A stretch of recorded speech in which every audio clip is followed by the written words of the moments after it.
cara cepat dikabulkannya doa. Cara cepat dikabulkannya doa, atau cara cepat terkabulnya doa. Perhatikan kalimat Qur'annya teman-teman sekalian. Wa idza sa'alaka 'ibadi 'anni fa inni qarib ujibu da'watad da'i idza da'an falyastajibu li wal yu'minu bi la'allahum yarshudun. Baik, fokus kembali. Wa idza sa'alaka 'ibadi, kata Allah dan Muhammad sallallahu alaihi wasallam, jika ada di antara hamba-hambaku datang kepadamu untuk mencari aku, bertanya kepadamu tentangku, bagaimana mendekat kepada Allah, ya. Dan ini sangat menarik. Biasanya kalau ada orang yang ingin mendekat kepada Allah, motifnya kan umumnya dua, ya. Satu, bila dia tidak datang mendekat untuk berdoa karena punya kebutuhan tertentu, atau yang kedua, dia datang kepada Allah untuk bertobat. Namun keduanya, baik minta ataupun dimohonkan untuk bertobat, minta sesuatu dengan bertobat, bukankah keduanya secara umum disebut dengan doa? Ya kan? Minta sesuatu, doa. Taubat kan minta juga, minta ampunan Allah subhanahu wa ta'ala. Bukankah saat kita minta ampunan kepada Allah, kita sedang berdoa kepada Allah? Rabbighfirli, ya Allah, saya mohon ampuni dosaku. Bukankah itu doa? Allahumma innaka afuwun tuhibbul afwa fa'fu anni. Ya Allah, Engkau sangat maha pemaaf. Engkau mencintai hambamu yang minta maaf, maka dengan cintamu maafkan hamba ya Allah. Bukankah itu doa? Nah, menjadi menarik, ayat ini tiba kemudian hadir di sela-sela paket ayat Ramadan dan masuk ke dalamnya. Saya sebut sela-sela karena berada di pertengahannya, 183 sampai 187. Tiba kemudian 186-nya ayat tentang doa. Ini yang menjadikan fitrah kita saat Ramadan itu banyak berdoa. Silahkan. Bukankah saat akan mulai berpuasa sudah berdoa? Selesai sahur berdoa. Saat puasa berdoa. Mau buka berdoa. Bahkan di tarawih pun kita masih berdoa juga. Karena memang fitrah kita saat puasa itu cenderung meningkatkan amal soleh, sehingga dengan peningkatan amal itu keadaan kita merasa lebih dekat dengan Allah subhanahu wa ta'ala. Kan rumusnya sederhana. Kalau Anda ingin merasa lebih dekat dengan Allah, maka cara jembatan menujunya, caranya tunaikan banyak amal soleh, tunaikan ketaatan. Semakin banyak sholat, semakin dekat dengan Allah. Semakin banyak baca Al-Quran, semakin dekat dengan Allah. Semakin banyak berzikir, semakin dekat dengan Allah subhanahu wa ta'ala. Nah, menjadi menarik ketika kita di bulan Ramadan ini, bukankah kita disupport untuk banyak menunaikan ibadah? Bukankah kita dimotivasi, bahkan dibuat keadaan, baik waktu, momentum, tempat, situasi, dikondisikan, diberikan rahmat Allah subhanahu wa ta'ala kepada kita, sehingga kita benar-benar menikmati ibadah di bulan suci ini. Malam senang sholat, tak ada pantangan. Ya, siang bisa baca Al-Quran, bisa sedekah ringan, beda dengan bulan-bulan lain. Tidak sama dengan waktu biasa. Keadaan ini yang menjadikan kita merasa lebih dekat dengan Allah subhanahu wa ta'ala. Saat keadaan dekat itulah Al-Quran memberikan isyarat. Jangan sia-siakan, minta kepada Allah. Mohon, berdoa. Karena keadaan yang paling dekat itu yang terbaik untuk minta. Makanya Nabi pernah menyampaikan kepada para sahabat, ya innama aqrabal abdi min rabbihi wa huwa sajidun fa aktsir doa. Kata Nabi, ya sungguh keadaan terdekat antara seorang hamba dengan Rabbnya saat sujud. Maka perbanyak doa saat sujud. Poinnya, Nabi meminta kita memperbanyak doa saat sujud, disebutkan oleh beliau keadaan terdekat antara hamba dengan Rabbnya. Keadaan terdekat. Ramadan langsung dijadikan oleh Allah menjadikan kita lebih dekat dengan Allah. Maka turunlah ayat menyampaikan pada kita, isi dengan doa. Datang kepada Allah. Baik, lantas kemudian hamba bertanya, ya Allah, melalui Rasulullah SAW, bagaimana cara mendekat kepadamu? Maka turun jawaban, kata Allah, wa idza sa'alaka ibadi. Allahu Akbar. Kalimat menggunakan ibad. Wa idza sa'alaka ibadi. Muhammad sallallahu alaihi wasallam, idza bertemu dengan fi'il madhi sa'alaka, maka maknanya mudhari'. Ya, sa'alaka. Lawannya idh kalau bertemu dengan fi'il mudhari maknanya madhi, lampau, past tense. Tapi kalau idza bertemu dengan fi'il madhi maka maknanya mudhari. Nanti kalau ada, ya, dan Allah Maha mengetahui, karena itulah kemudian semua terjadi.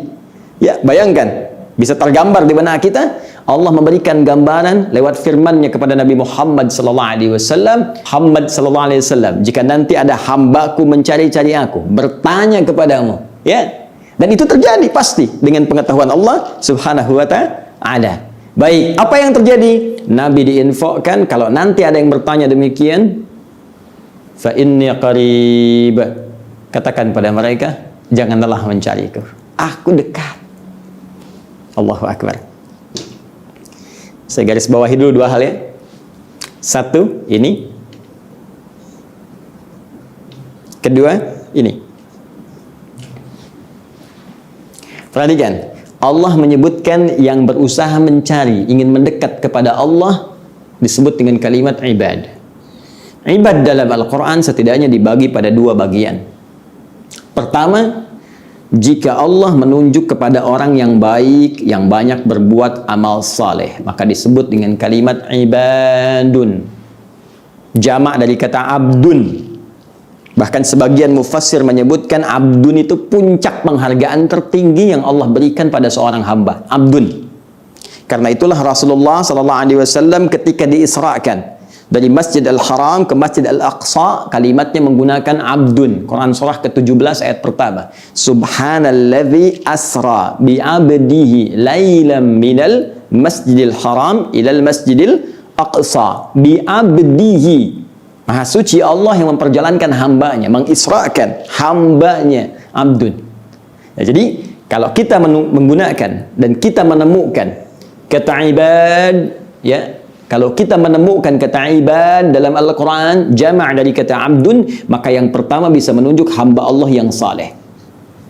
Pun demikian firmannya di surah Al-Furqan itu, wa ibadur rahmanil ladzina yamshuna 'alal ardi hauna. Dan hamba-hamba Allah yang penyayang itu kalau berjalan, jalannya begitu rendah hati. Wa idza khatabahumul jahiluna qalu salama. Kalau diprovokasi oleh orang-orang yang tidak mengerti, dia menjawab dengan kalimat-kalimat yang baik. Hamba yang saleh. Pun demikian, kalimat ibad juga didapatkan dalam narasi Al-Quran menunjuk pada hamba yang banyak berbuat salah. Ini yang sangat menarik. Jadi ada hamba yang banyak mengumpulkan amal saleh, ada banyak juga hamba yang terjebak pada limpahan amal salah. Kita beri contoh Quran surah ke-39 misal Az-Zumar, ya, di ayat yang ke-53. Ya, ketika Allah berfirman, "Qul ya ibadiyalladzina asrafu ala anfusihim la taqnatu min rahmatillah." Katakan Muhammad sallallahu alaihi wasallam, infokan kepada hamba-hambaku yang telah berlumur dosa dalam hidupnya dan dia masih mau kembali kepada Allah. Katakan pada dia, jangan putus asa dari rahmat Allah Subhanahu wa taala. Innallaha yaghfirudz dzunuba jami'a. Sungguh Allah akan mengampuni semua jenis dosa jika dia mau kembali bertaubat kepada Allah Subhanahu wa taala sebelum nyawa sampai ke kerongkongan. Perhatikan, ibad menunjuk pada yang saleh, menunjuk pada yang salah. Bukankah kalau yang soleh meminta, dia meminta sesuatu pada doa-doa urusan dunia dan akhiratnya? Ya. Dan pun demikian, bukankah yang salah bila meminta, dia berdoa untuk taubatnya? Ini yang saya maksudkan tadi. Ada yang datang saat Ramadan meminta satu kebaikan dunia akhirat, ada yang datang bertobat kepada Allah memohon ampunan Allah Subhanahu wa taala. Baik. Saya mau katakan kepada Anda, jika ada yang berkata begini, di mana ya Ustadz Adi? Sekarang sudah jam 7:05. Belum datang juga waktunya ceramah. Di mana ya Ustadznya? Sekarang sudah jam 5:05. Online-nya belum muncul, ditunggu-tunggu. Misal. Maka ada yang komen misalnya, aduh kayaknya hari ini tidak tausiah. Wah kayaknya ada keterlambatan. Bukankah perasaan ke kita agak gelisah? Bukankah cenderung merasa tidak tenang? Bayangkan kalau kalimatnya begini. Perhatikan kalimatnya. tenang aja, nggak usah banyak dicari, beliau sudah dekat. Ya, tenang saja, sudah siap-siap kok, sekarang mau muncul nih. Bukankah secara psikologis kalimat itu lebih menenangkan kepada jiwa? Perhatikan bahasa Al-Quran. Allah berfirman kepada Nabi Muhammad SAW, Muhammad, jikapun ada hamba-hambaku, baik yang ingin minta kepada aku berdoa, ataupun ingin taubat kepada aku khususnya di Ramadan ini, ingin balik, ingin menata diri, ingin kembali putih bersih, ingin kembali ke fitrahnya, katakan kepada mereka, aku dekat.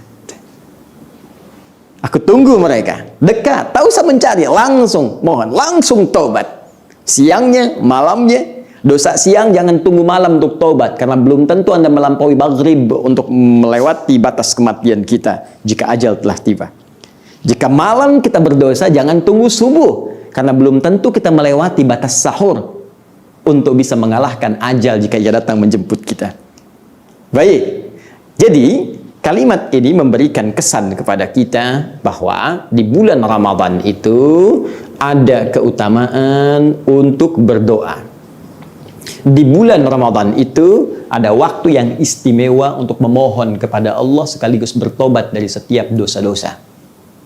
Baik, dan yang paling luar biasa adalah janji Allah yang langsung merespon setiap hamba bila ia mau memanfaatkan momentum ini untuk berdoa. Perhatikan kalimatnya. Ujibu da'watad da'i idza da'an. Ujibu da'watad da'i. Ujibu da'watad da'i. Ujib. Kalimatnya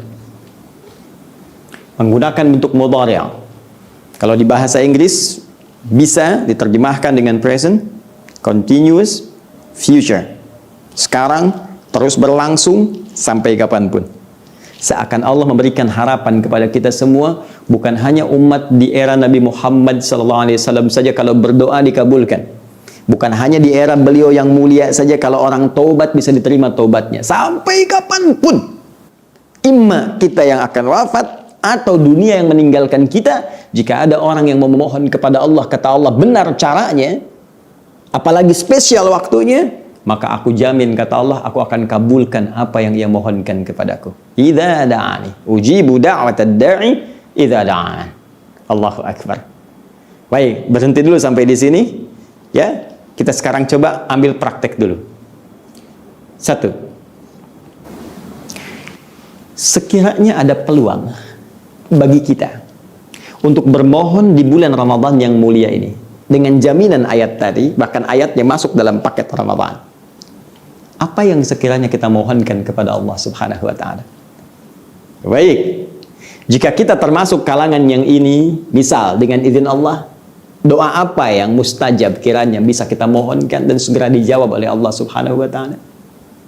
Ataupun jika kita masuk dalam golongan yang ini, dan pasti kita masuk dalam golongan ini karena kita tidak maksum, tidak terjaga dari maksiat, maka bagaimana cara istighfar, cara taubat yang benar, sehingga dengan itu peluang kita cepat dijawab oleh Allah Subhanahu wa ta'ala dan dikeluarkan dari yang salah kembali menuju yang saleh. Ini yang coba kita turunkan dulu pembahasan utamanya dalam narasi Al-Quran dan Sunnah Rasulullah SAW.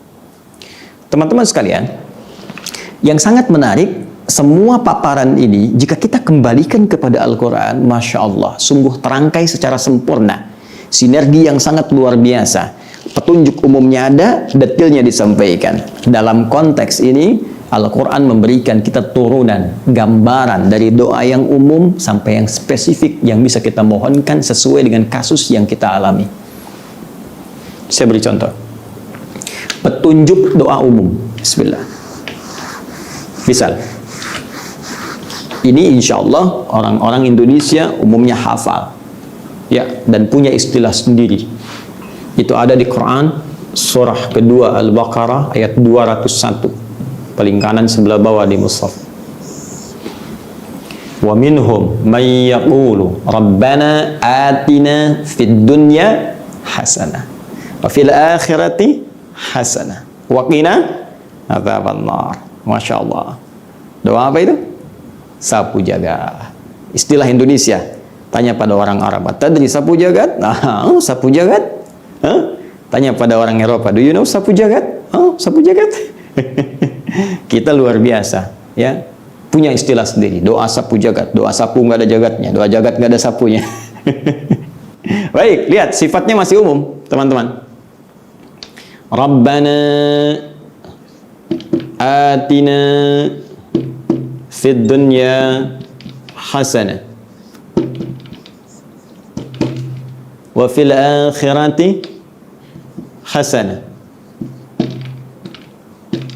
wa qina adzaban nar. Allahu akbar. Masya Allah. Adik kalau sedang pusing-pusing nih mau minta apa, nggak ketemu kalimatnya, nyari di Quran masih belum tahu, di hadis belum ketemu, ya maka secara singkat diajarkan melalui lisan para ulama kita, dikutip sebagian ayat Al-Quran yang menunjuk makna doa umum ini. Minta aja ini secara umum, maka Allah akan berikan sesuai dengan kebutuhan kita. Rabbana atina fid dunya hasanah. Duhai Rabb kami yang merawat kami, memberikan kebutuhan kami, berjanji kalau kami sakit akan menyembuhkan, kalau kami berdosa akan diampuni, kalau salah akan dimaafkan, kalau kami pun punya kebutuhan akan diberikan. Maka dengan janjimu kepada kami ya Allah, saat bahkan kami dalam kandungan itu, bukankah Allah mengatakan alastu bi rabbikum di Quran surah ke-7 ayat 172 itu, wa idz akhadha rabbuka rabb min bani Adam min zuhurihim dzurriyyatahum wa ashhadahum ala anfusihim alastu bi rabbikum, ya, wa ashhadahum ala anfusihim alastu bi rabbikum rabb qalu bala syahidna. Dan ingatlah ketika Allah mengambil komitmen perjanjian pada setiap anak cucu Adam sejak dalam kandungan perut ibundanya, ya, dan mempersaksikan itu semua. Apakah engkau berkomitmen menjadikan aku Rabbu? Rabb punya makna rububiyah, merawat, memberikan kebutuhan, menyembuhkan kalau sakit, memaafkan kalau salah, mengampuni kalau berdosa, memberi petunjuk pada yang benar. Jika Anda mengikuti semua ketentuannya, maka kita katakan bala, siap ya Allah, tanpa fikir apapun, tanpa pertimbangan apapun, siap. Karena itu ketika kita membutuhkan Allah dengan kadar-kadar kehidupan dunia kita, kita minta kalau sulit ya Allah lapangkan, kalau sakit sembuhkan ya Allah, maka kita ambil kembali kalimat itu untuk membawa nuansa saat kita mengambil komitmen dengan Allah. Rabbana, ya Allah, bukankah engkau yang berjanji ketika mengatakan alastu bi rabbikum, engkau menggunakan kalimat Rabb, maka aku pun panggil dengan nama Rabb dengan memohon sifat rububiyahmu. Jadi kalau kita terjemahkan detil, Rabbana, duhai Tuhan kami yang maha agung, duhai Rabb yang berjanji memberikan kelapangan dalam kesulitan, memberikan kebutuhan saat aku memerlukan, menyembuhkan saat sakit, mengampuni saat berdosa, memaafkan kalau salah. Atina fid dunya hasanah. Anugerahkan kepada kami ya Allah segala kebaikan yang mampu kami raih saat di dunia. Umum sifatnya, di dunia apa saja. Ya, kalau kerja dapat pekerjaan yang baik, kalau sehat dalam keadaan yang baik, kalau jodoh dapat jodoh yang baik. Baik, kalau nonton tayangan-tayangan yang baik, kalau melihat yang baik, pokoknya selama hidup di dunia pengen yang baik. Ya, simple ya, kalimat singkat, maknanya luas.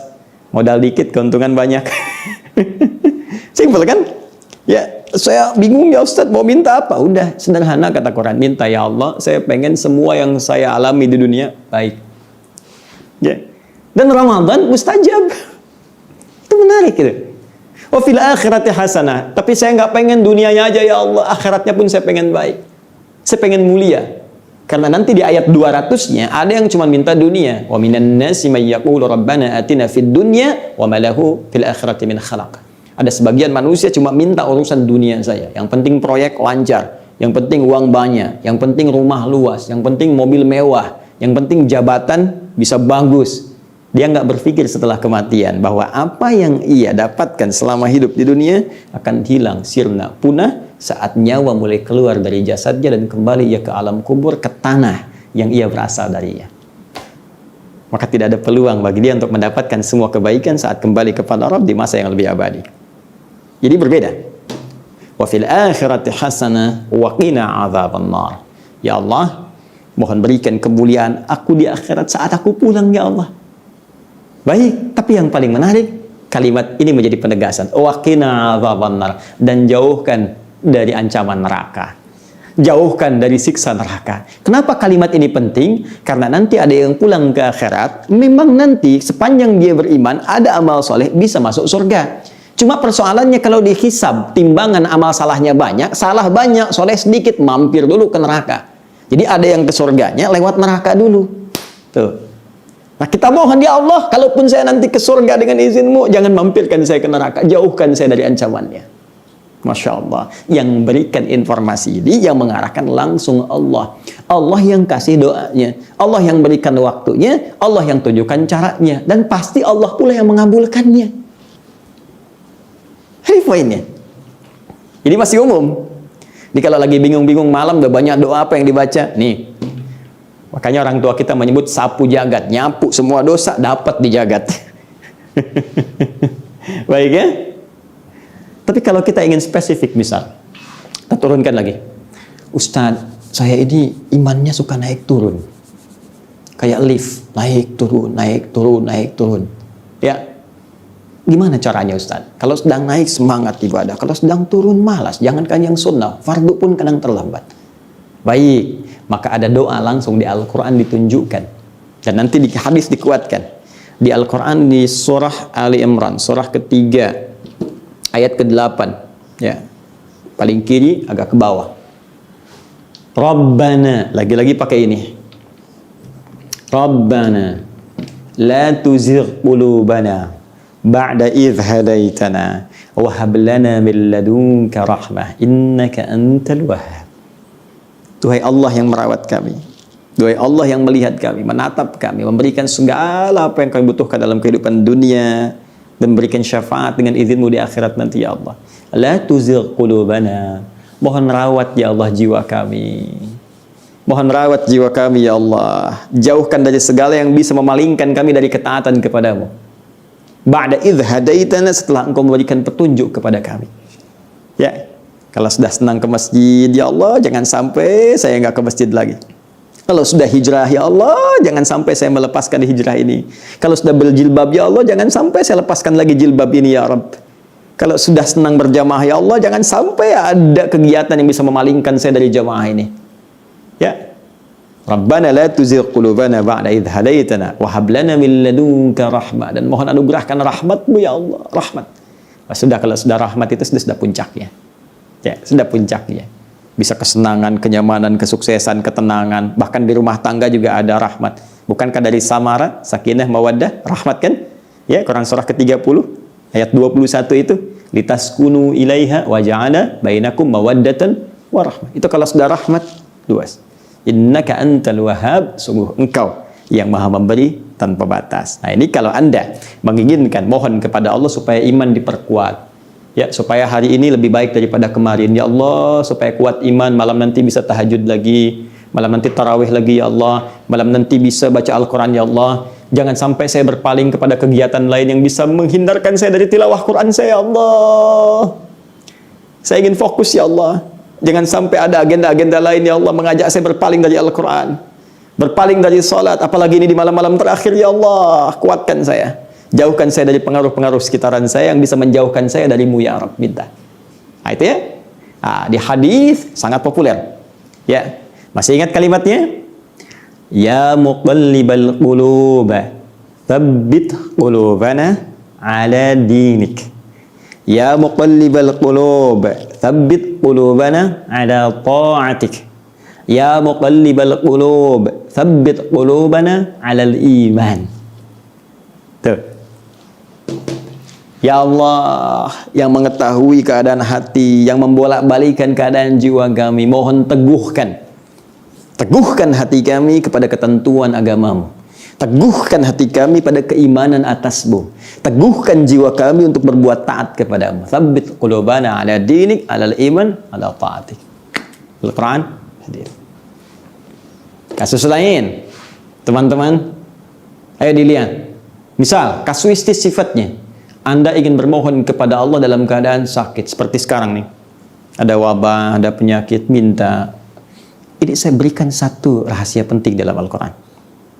Terkadang Allah menguji kita dengan keadaan di sekitaran sampai pada batas manusia kesulitan untuk mengatasinya. Di antara rahasianya supaya kita menyadari bahwa kita hamba, dan dari situ dengan kesadaran itu kita bermohon kepada Allah.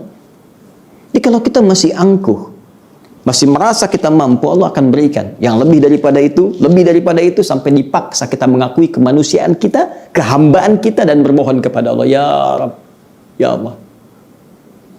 Rumus ini bisa ditemukan di Quran surah ke-6 misalnya Al-An'am ayat ke-42. Ya, perhatikan kalimatnya. Kata Allah, laqad arsalna min qablik ila umamin min qablika wa qad arsalna ila umamin min qablika, dan sungguh kami telah utus rasul-rasul pada umat-umat sebelum engkau. Fa akhadnahum bil ba'sa'i wad-dharra. Ya, maka Allah menguji mereka dengan ujian-ujian yang tak mudah, ba'sa wad-dharra, kesulitan, kelaparan, ya gangguan terhadap fisik, bisa penyakit, bisa. Ya, ba'sun itu mungkin terasa masih biasa, sempit. Dharra itu sudah masuk ke fisik. Ya, dharra itu bisa penyakit. Karena itu Nabi Ayyub alaihissalam ketika diuji dengan penyakit, beliau menyebutkan durun. Ya, masaniya dhurru, buka Quran surah ke-21 ayat 83. Wa ayyuba idnala rabbahu anni masaniya dhurru wa anta arhamur rahimin. Dan aku buka, kata Allah, kisah Nabi Ayyub alaihissalam ketika bermohon kepada Allah supaya disembuhkan dari penyakit. Kata beliau, anni masaniya dhurru wa anta arhamur rahimin. Ya Allah, penyakit ini sudah menyakiti saya, sedangkan Engkau yang paling sayang kepada saya.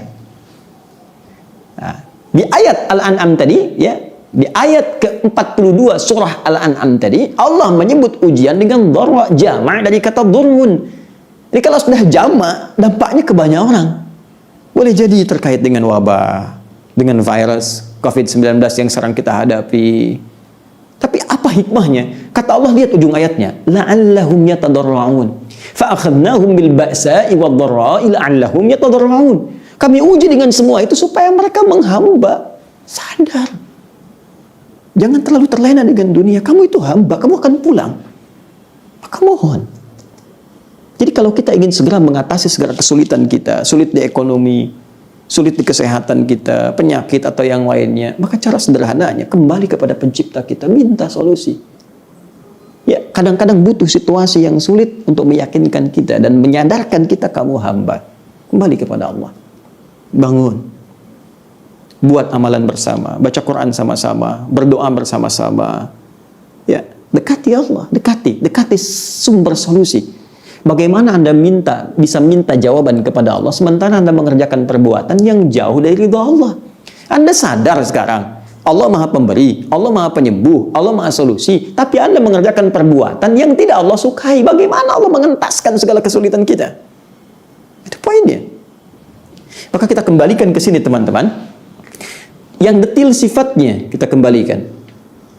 Jika ada kaitan itu, ya, misal adakah dengan penyakit seperti tadi?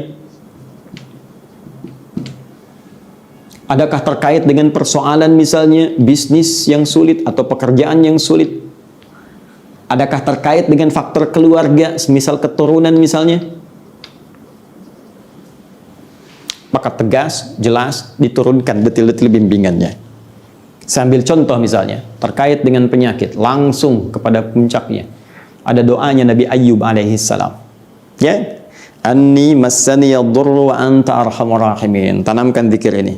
Karena Allah mengatakan wa ayyuba idnada rabbahu anni massaniya dhurru wa anta arhamur rahimin. Bisa kita katakan Allahumma anni massaniya dhurru wa anta arhamur rahimin. Yang muslim, ya, yang diuji dengan virus COVID-19 ini, ya, corona ini. Jika ada yang memvonis Anda positif atau Anda misalnya PDP, kembali kepada Allah supaya tenang jiwa kita. Lakukan salat malam, minta kepada Allah dalam sujud kita. Allahumma anni massaniya dhurru wa anta arhamur rahimin. Ya Rabbi, Rabbana anni massaniya dhurru wa anta arhamur rahimin. Anda tahu apa jawabannya? Kembalikan ke ayat 84-nya. Teruskan Quran surah 21 ayat 84. Fastajabna lahu fakashafna ma bihi min dhurrin wa atainahu ahlahu wa mithlahum ma'ahum rahmatan min indina wa dzikra lil 'abidin. Kata Allah, aku langsung jawab doanya, aku sembuhkan penyakitnya. Fakashafna ma bihi min dhurrin. Maka kami singkap semua rasa sakit yang ia alami. Bukan cuma sembuh, rasa sakitnya disingkap semua. Sehingga seakan-akan tidak ada rasa sakit yang terasa di badan kita, bahkan di jiwa kita. Kadang orang badannya sehat, hatinya sakit. Ini diungkap, singkap semua oleh Allah. Dan yang paling menarik di ujung ayatnya, ini pengingat bagi setiap hamba Allah. Jika dia sakit dan berzikir sama seperti Ayub alaihissalam, aku akan sembuhkan ia seperti aku sembuhkan Ayub. Apalagi bisnis yang sulit, kadang ada yang menyakiti, kadang-kadang ada yang ingin menyingkirkan, menyungkurkan, aktivitas gak lancar dan sebagainya. Doa, minta. Ya, minta doanya Nabi Yunus contohnya. Nabi Yunus berbisnisnya dengan Allah karena beliau Nabi. Bukan dalam konteks materi, tapi dalam berdakwah. Ya, dalam berdakwah. Pernah dalam berdakwah beliau kemudian diutus pada satu umat. Lantas kemudian mendapatkan respon yang tidak menyenangkan, lalu beliau tinggalkan. Itu keliru. Ini ajaran dari Allah, kalau dihadapkan pada tantangan, atasi sampai maksimal. Anda berbisnis, atasi, ikhtiar sampai maksimal. Minta kepada Allah. Mohon kepada Rabbmu. Minta. Ya. Apa yang terjadi? Naik ke atas perahu, kemudian diundi, bebannya terlalu berat, tapi ini sinyal dari Allah. Ternyata yang kena ujiannya Nabi Yunus alaihissalam. Dilemparkan, ditelan sebuah ikan besar. Ditelan seekor ikan besar. Masuk ke dalamnya. Apa yang terjadi? Bukankah beliau berzikir, berdoa kepada Allah? Buka Quran surah ke-21 ayat 87 sampai 88. Wa dhannuni idh dhahaba mughadiba fa dhanna an lan naqdir alayhi fanada fi dhulumat an la ilaha illa anta subhanaka inni kuntu minadh dhalimin. Itu zikirnya. La ilaha illa anta subhanaka inni kuntu minadh dhalimin. La ilaha illa anta subhanaka inni kuntu minadh dhalimin. La ilaha illa anta subhanaka inni kuntu minadh dhalimin. Apa jawabannya? Buka ayat 88-nya. Fastajabna lahu wa najjaynahu wa kadzalika nunjil mu'minin. Fastajabna lahu. Ya, kami jawab doanya. Kemudian apa? Kami bebaskan dia. Kami lepaskan dari awan gelap. Gham bahasa Qur'annya, awan gelap yang menaungi. Allahu Akbar. Teman-teman sekalian, mudah bagi Allah mengatakan kami lepaskan ia dari jeratan ikan besar yang menangkapnya, yang menelannya. Tapi yang paling menarik, Allah buat kalimat umum, awan gelap yang menaungi. Bukankah orang-orang kalau gagal dalam bisnis suka merasa berat? Kehilangan pekerjaan merasa gelap? Ya, gagal dalam sebuah pertarungan jabatan, pertarungan macam-macam, bukankah merasa kadang gelap? Ya, kadang merasa nggak nyaman, ya Allah, hilang pikiran dan sebagainya. Amalkan zikir ini, kata Allah, wa kadzalika nunjil mu'minin. Maka demikian pula kami akan selamatkan orang-orang beriman seperti kami selamatkan Yunus alaihissalam. Setelah itu beliau diutus kembali pada 100.000 masyarakat, 100.000 orang di tempat tertentu dan berhasil dengan dakwahnya saleh. Ya, kalau sudah dapat bimbingan Allah Subhanahu wa taala, hati jadi lapang, maka apapun yang Anda hadapi, Anda akan berikhtiar, dan dengan ikhtiar itu Allah kirimkan kemudian keberkahan pada diri Anda. Demikian ayat 89 sampai 30 sampai 90-nya. Demikian ayat 89 sampai 90-nya. Di surah ke-21 itu tentang keturunan yang bahkan divonis secara medis, secara klinis mustahil istri ini bisa melahirkan karena dia menofos, karena dia mandul. Allah langsung jawab. Kami jawab doanya Zakaria itu. Ya, di ayat 89-nya wa Zakaria idznada rabbahu ya rabbi la tadharni farda wa anta khairul warithin. Ketika Zakaria berdoa kepada Allah Subhanahu wa taala, ya Allah, jangan biarkan aku sendirian, gak ada yang mewarisi aku. Sedangkan Engkau yang terbaik dalam memberikan keturunan, ya Allah. Mengirimkan kepada kami, ya Allah, mengabulkan doa-doamu, ya Allah. Fastajabna, kami jawab doanya. Ya, wa wahabna lahu Yahya. Kami berikan kepada Zakaria Yahya. Yang paling menarik, wa aslahna lahu zaujah, dan kami perbaiki keadaan istrinya yang divonis secara medis gak mungkin sembuh, punya keturunan setelah itu. Sekarang persoalan kita apa di Ramadan ini? Maka keluarkan ayatnya, keluarkan hadisnya, dan yang standar itu yang dipakai oleh kita, seperti kita bermohon setiap malam, Allahumma innaka afuwun tuhibbul afwa fa'fu anni. Banyak istighfar kepada Allah, banyak minta-minta dalam berdoa, dan cari waktu mustajab. Mumpung sekarang masih ada waktu, beberapa malam sebelum berakhir, saya sarankan tinggalkan yang tidak bermanfaat dulu, fokuskan diri kita pada kebutuhan kita. Jika dunia ada terasa sulit, minta, ya Allah, lapangkan rezekiku. Ya Allah, dalam situasi saat ini, ya Allah, lapangkan. Berikan kesempatan, ya Allah, untuk bekerja lagi. Berikan kesempatan untuk bisa mendapatkan rezeki terbaik darimu. Ya Allah, sembuhkan penyakitku. Ya Allah, makmurkan negeriku. Ini yang terbaik kita mintakan. Jika merasa cukup dengan dunia, mohon kepada Allah untuk akhirat. Ya Allah, anugerahkan keluargaku sebagai ahli surga. Jadikan kami ahli Al-Quran. Jadikan Quran sebagai teman di alam kubur nanti, syafaat saat di akhirat. Itu yang dibutuhkan oleh kita sekarang. Jika kita mampu mengerjakan itu, ada yang Allah janjikan kepada kita untuk dikabulkan. Ujibu da'watad da'i idza da'ani. Kemudian ayatnya ditutup, falyastajibu li, maka cepat respon seruanku.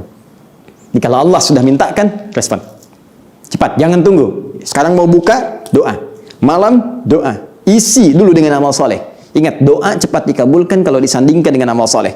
Salat, doa. Baca Quran, doa. Jangan biarkan selesai baca Quran, Anda diam. Setelah itu baca doa. Minta kepada Allah dari permohonan Anda. Cari wasilah dengan amal soleh untuk memohon apa yang kita harapkan. Itu rumus di Quran surah kelima, ayat 35. Yang paling menarik, waliyu minubi. Engkau harus yakin kepadaku, kata Allah. Jadi minta dengan yakin, la'allahum yarshudun. Mudah-mudahan dengan itu, mereka, kata Allah, yang ibadah, yang berdoa, mendapatkan petunjuk sehingga lebih berbeda, lebih bisa baik dari hari-hari sebelumnya. Saya kira itu yang bisa disampaikan. Semoga bermanfaat. Selamat berbuka. Dan semoga apa yang kita kaji hari ini bisa kita segera amalkan. Bagi orang yang merasa sedang sulit, semoga dilapangkan. Bagi yang sakit, semoga disembuhkan. Dan sesungguhnya kita akan kembali kepada Allah Subhanahu wa Ta'ala. Karena itu, jangan pernah merasa bosan untuk bertobat sebelum kita wafat.